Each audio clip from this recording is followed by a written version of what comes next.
Welcome, Aries. This is Regina from Pacific Tarot, getting ready to do your November general reading.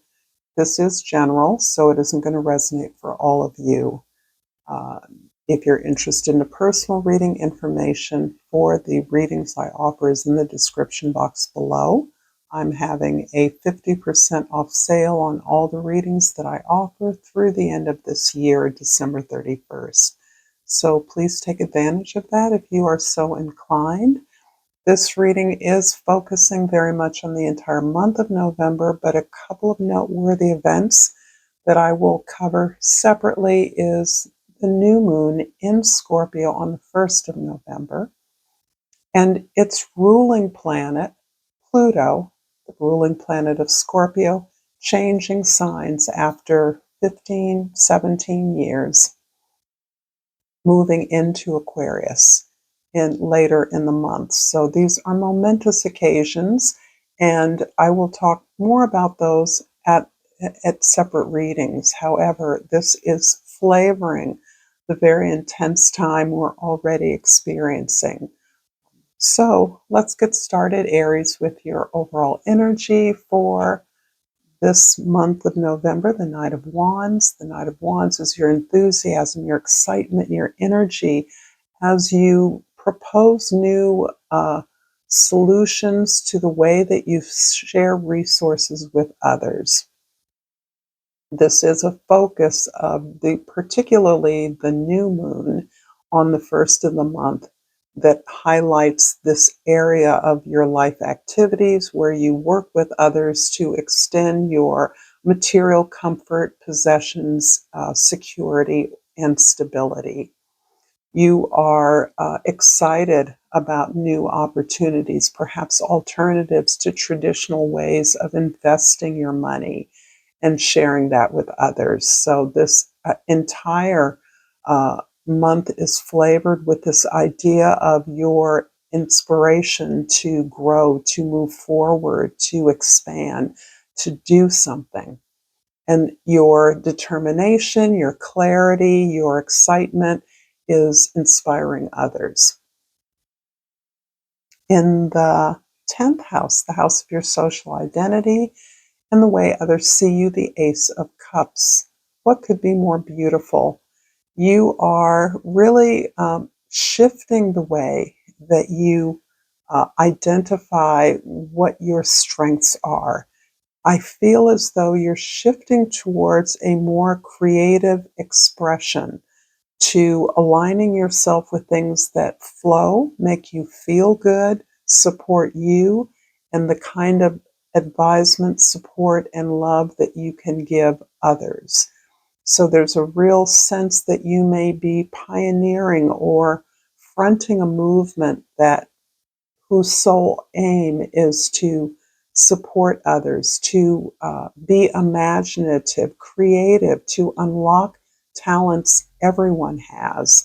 And you're using your own experience as a way of describing that, of showing that to others, using yourself as a model. In the first house, the way you see things, you have been very influenced by the ownership of some very difficult feelings. The naming, the sadness, the remorse you've experienced as a result of disappointments and failures.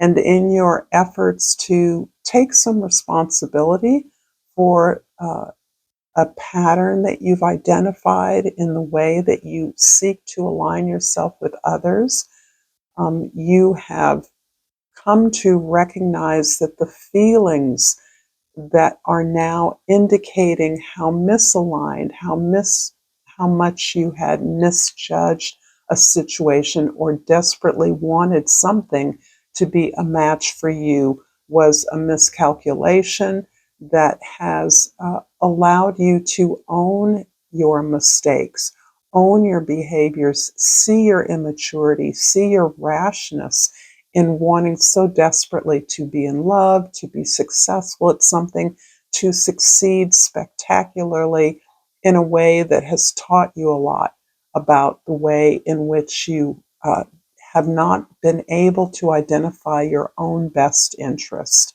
Now you're in a position of understanding from what you've learned from these difficult, even painful experiences that it had to be this way for you to understand who you are and to be able to acknowledge and validate your own uh, potential, to activate that, to identify with that in a way that helps you to feel wholer within yourself, more empowered to give yourself what you need, what you desire.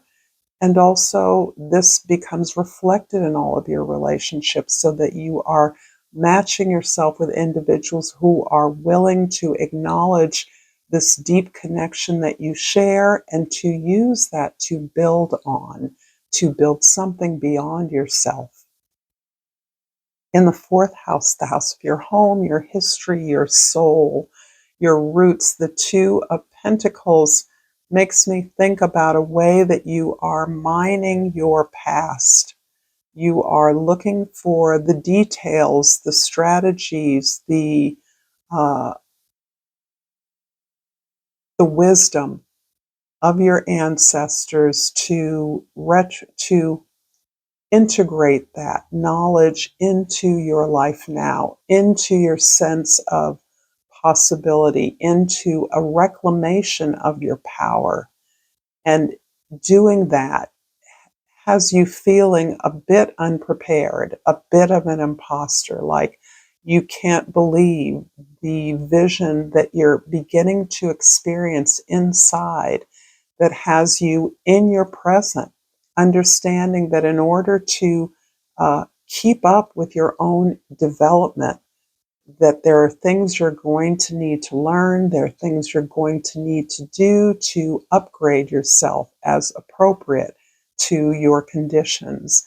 And also, this is part of releasing the idea that you need to be perfect, that in fact you have been preparing for this opportunity, for this vision that is unfolding before you. And there is a sense that not only are you prepared, you're actually over prepared in many ways, and that you are precisely suited to actualize your vision in a way no one else can. And so you can learn, you can do whatever is necessary. And there's a kind of anxiety with this keeping up. Sometimes I like to think about the history of minstrelsy as this kind of performance. In other words, performing for people in a way that you must mimic yourself, laugh at yourself in order to entertain others, sort of validate their low opinion of you. That's something that you have quite possibly been doing unconsciously for a long time. But now your performance is authentic. And so now you're doing the real work of exposing yourself, sharing your ideas, presenting your beliefs and expectations of the world, your vision. In the seventh house, the Eight of Pentacles. This is the house of your significant relationships. The Eight of Pentacles, no, the Seven of Pentacles, sorry. Sevens I always like because they're about your being on your path. And in fact, acknowledging the incredible investment you've made in this vision that is now unfolding within you and beyond you, but also this understanding of how relationships have impacted this vision, have either held you back or contributed. So it isn't as though for those of you that feel single, whether you're in a relationship or not, for those of you that are absolutely independent, and that I expect are most of you, you're really looking at how you have poured into yourself and how you can leverage that in a smarter way so that you're not just working more in order to get more. You're working smarter. Uh, that means more strategically in order to maximize your profits, the rewards, or recognition. so that you're not satisfied with what you're receiving. You know that this is not a just compensation or reflection of your effort. I hope this reading is resonating with you so far, Aries.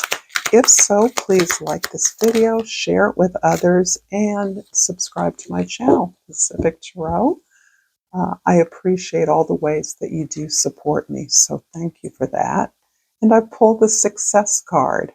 I know that there's no greater goal than love. How interesting. Yeah, I'm actually really seeing this as an experience of your creative expression. You're putting your ideas out there in a creative way. It doesn't mean that you're an artist or that you work in the arts or a creative industry. It doesn't matter what industry you work in or if you work in an industry at all. It means that you are coming to opportunities, your community, the world at large, with a level of authenticity that respects what you see as your vision, as your potential, and that you are honestly addressing that possibility. And in doing so, in being so vulnerable, in unmasking yourself and allowing yourself to be exposed, you are receiving incredible reflection of success. You have people that are paying attention to you, that are noting you, that are listening to what you have to say, that are considering your ideas, that want to include you in projects. But what you have to offer, what you're narrating, what you're sharing is profound. And it is actually a call for others who are working, are aligned with your goals and your values. I'm going to also pull a chakra love oracle. I'll wait till the end for that. And I'm going to clarify the first house, the Five of Cups, with the Ace of Swords. Wow. So your truth has been the result of an act of love. This act of love is the necessary illumination that was required for you to identify the patterns where you were giving your power away, giving your love away without even an expectation of it being returned, because you naively assumed it would. Not in a case-by-case way. In other words, I offer you my heart and I expect it back, but more of a generalized belief that doing good things, being loving to someone is going to net me that same response back. And actually a pattern of behavior in which you didn't claim, didn't ask for what you wanted, that you denied what you wanted because you assumed that it was understood. And that pattern of never sharing your feelings, never saying what it is you want, has left you empty-handed for sure. And understanding that has been incredibly freeing and illuminating. This may be the beginning of some kind of a spiritual practice for you, where you allow yourself to be still in your truth. You understand that who you are is so unique that you are not designed to fit yourself into a set mold. This is part of your understanding of what you were looking for in relationships might have been something that is actually not a match for you. And so this constant giving your heart away and being disappointed, your heart being broken, was actually a kind of protection against a situation where you could not shine based on your limited skills in your formative experiences. I hope I'm being clear there. In the fourth house, the Two of Pentacles is clarified by the Wheel of Fortune. I love this. This is really just validating a feeling I have about the way that you are understanding, accepting, and standing on your ancestry, your cultural heritage. There's a way that you are reclaiming old practices, even historical or certainly cultural practices and rituals that are changing and shifting the way that you understand your roots and the power of your roots, the power of your family, your history. And so there's a way that you are understanding how experiences that your family, your culture, however you identify yourself, have experienced social changes in ways that current experiences could offer you a leverage in accessing more power, more visibility, more joy in your experience. And this is really a place where I see you contributing to a building of the experience of joy, validation, pleasure, and love at your root as a foundational. As a foundation for what it is that you are integrating into your life now. And the Seven of Pentacles in the house of your significant others is clarified by the Knight of Cups. There's something about your own illumination about who you are and what you need in relationships that is starting to click for you. It's starting to make some sense in the sense of giving you the satisfaction that you have persevered over a journey of matching yourself with others, finding appropriate allies, deeper connections, not only with your friends and family and loved ones, but with the work that you do, with the vision you have.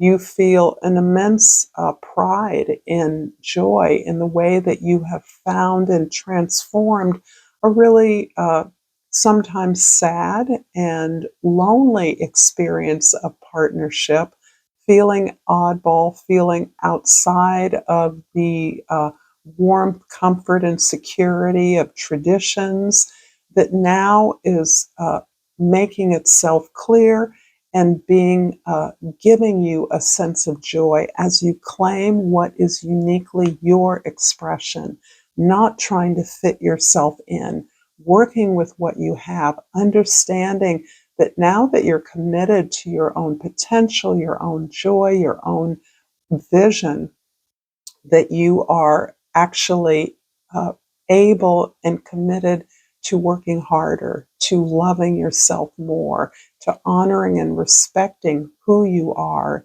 in new ways. And those include enjoyment, pleasure, joy.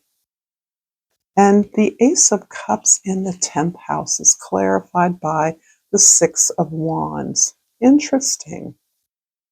So this ability to pour out your love to the world, to share who you are, to use your powerful feelings, your intuition to express yourself, to open up your heart, to be imaginative, to lead with your heart is netting you some concrete successes immediately because this falling in love with your world, committing to your world, being a part of a team that works on the way that you sustain a healthy community, the way that you move forward a project that is deeply aligned with opening up the creative capacity, the imaginative capacity of all people involved has not only contributed to the success of the project, a group, a new idea that you're presenting to others,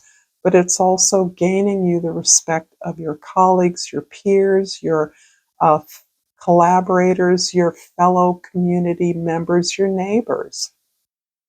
And it is their regard for your commitment to this project, this cause, this effort that is so valuable to you because you're understanding where you do belong, where you do fit in, that you're not an outsider, that you don't need to belong because you already do. This is absolutely stunning. I'm going to pull a Chakra Love Oracle to finish this up, and out pops the meditation card. To see more clearly, close your eyes. This is focusing on the crown chakra. This is where we interact with the universe, the gateway to receiving intuition as well as speaking, an interactive dialogue with the energies of other spheres.